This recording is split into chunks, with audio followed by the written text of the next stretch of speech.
Olá, no vídeo de hoje eu vou estar falando sobre o gnosticismo na igreja, que é um assunto bastante antigo, onde nós vemos dentro da palavra de Deus os apóstolos São João, Pedro, Paulo, combatendo veementemente essa falsa doutrina que se espalhou no primeiro e no segundo século da era cristã.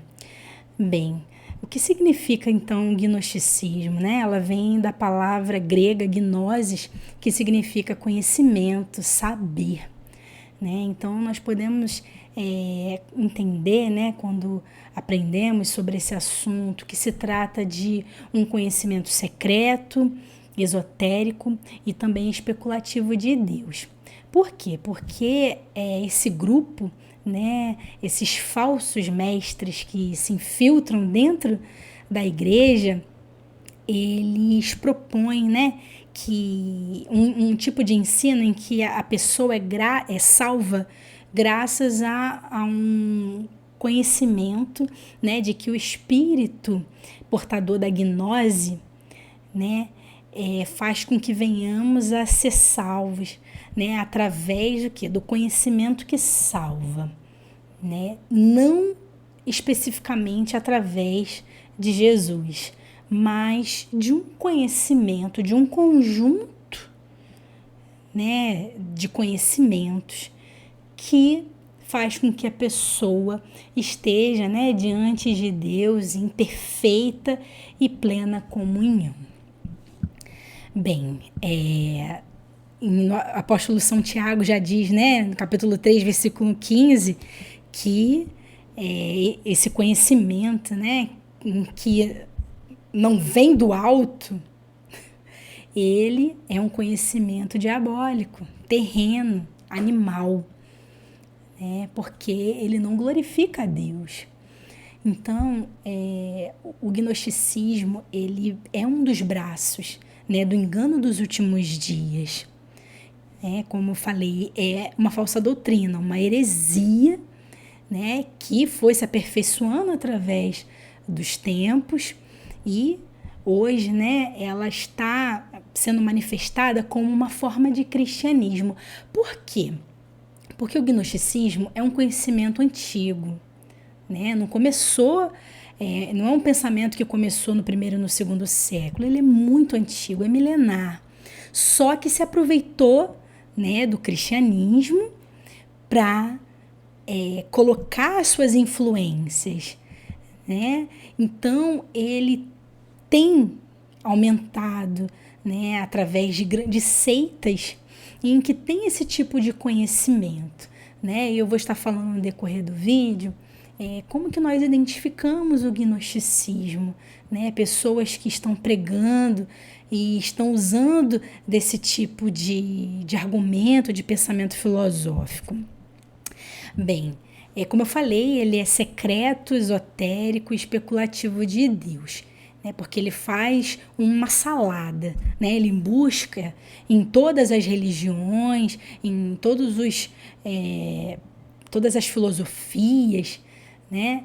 Até mesmo dentro do judaísmo, ali doutrinas, né? Para sustentar, né? De que é um conhecimento que traz a salvação plena do espírito, né? E eles também, eles são dualistas. Por quê? O gnosticismo, ele trata o mundo espiritual, né, de duas formas, assim, como dois deuses, um Deus mau e um Deus bom. O Deus mau é aquele que governa, né, todo esse sistema físico, né, o mundo físico. E o Deus bom é o que governa todo o sistema do mundo espiritual. Então, eles ensinam, né, que o corpo físico é a prisão do espírito. E o que importa mesmo para nós é o espírito e não a carne. Então, eles acabam assim, indo contra a palavra de Deus, que diz, né, que tudo aquilo que Deus fez, né, dentro da sua obra da criação, ou seja, do mundo físico, é bom, né? Eles ensinam de que tudo isso é mal, não presta. Então, é uma doutrina que se misturou dentro do cristianismo para causar essa confusão, para fazer com que as pessoas elas não vivam uma vida plena, né? Uma vida terrena, uma vida dentro desse plano físico, né? De uma maneira que possa glorificar a Deus, né? Porque eles falam que nada disso aqui presta, né? Então eles se abstêm de alimentos, né, de prazeres físicos. Então eles proíbem um casamento, porque o casamento, né, ele fala desse prazer físico, né, entre duas pessoas. Então acabam restringindo a questão da comida, né, de certos alimentos. Eles acreditam que as pessoas não devem comer certos alimentos. Então, assim, é uma doutrina, né, filosófica distinta que faz, assim, uma reinterpretação, né, das visões do mundo. Então, eles ensinam também, né, dentro desse conceito de que o espírito é bom e a carne não presta, de que o homem precisa passar, né, por emanações. O que seriam essas emanações?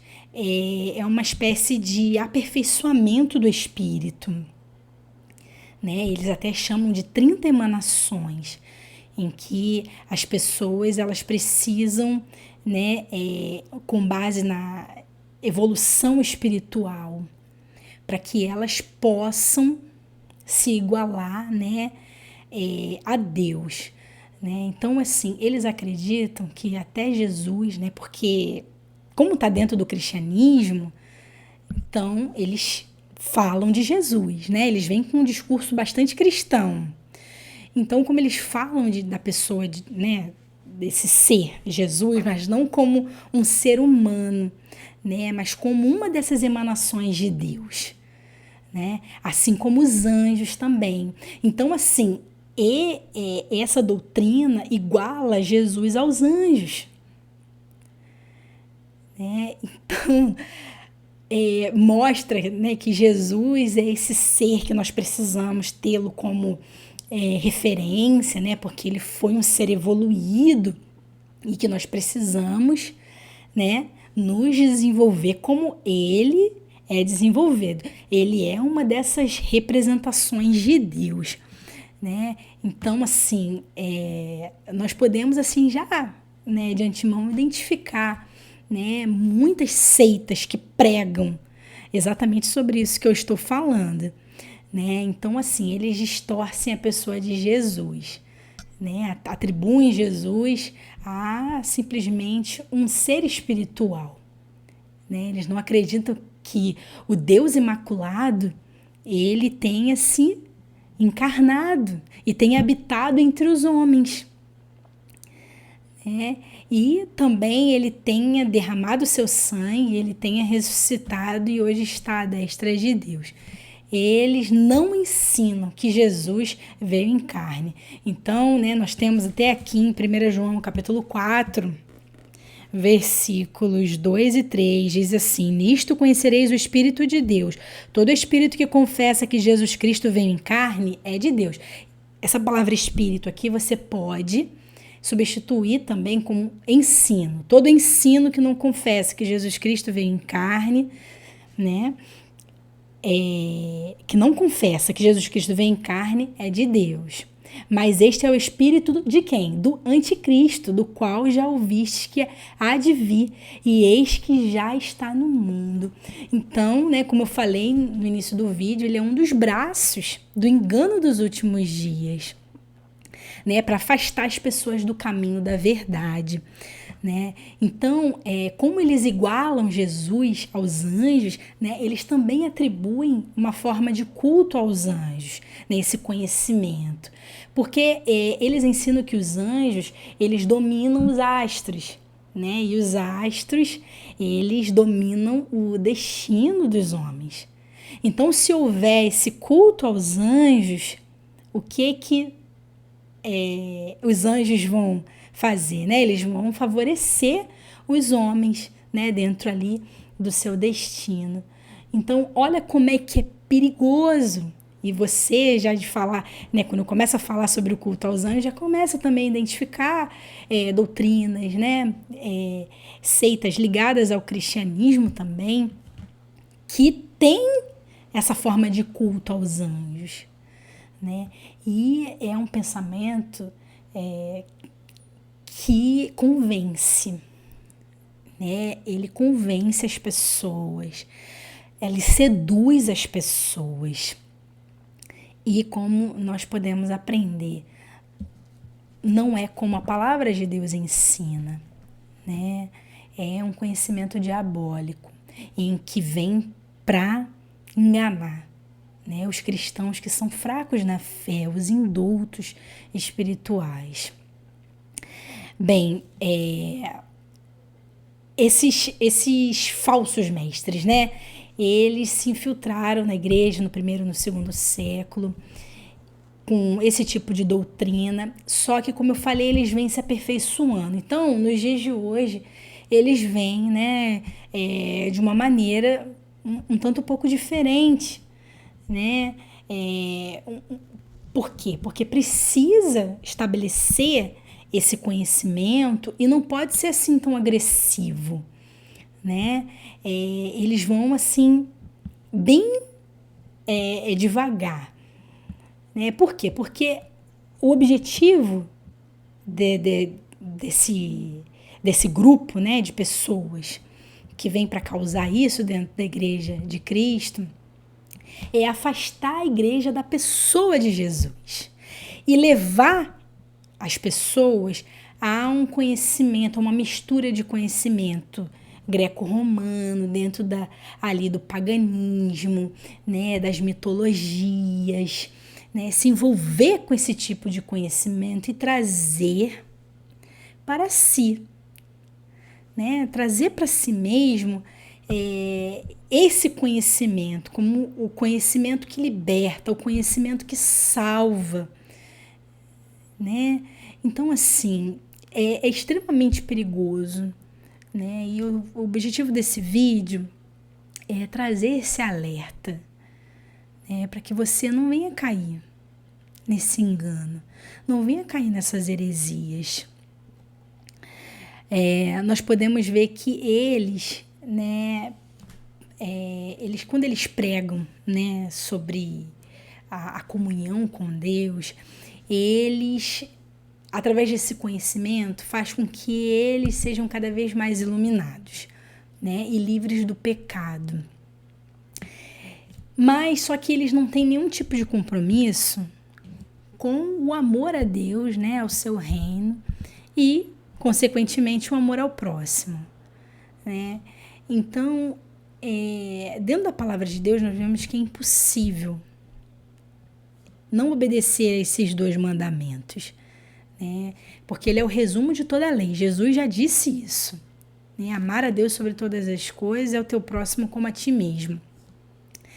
Então, isso faz com que as pessoas busquem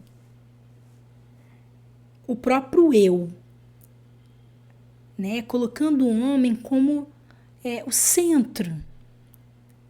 Mas assim, o seu próprio ego, a ponto de não se importar com o próximo, com as pessoas, né? Nós vemos isso fortemente acontecendo na igreja de Éfeso, porque Jesus disse, né?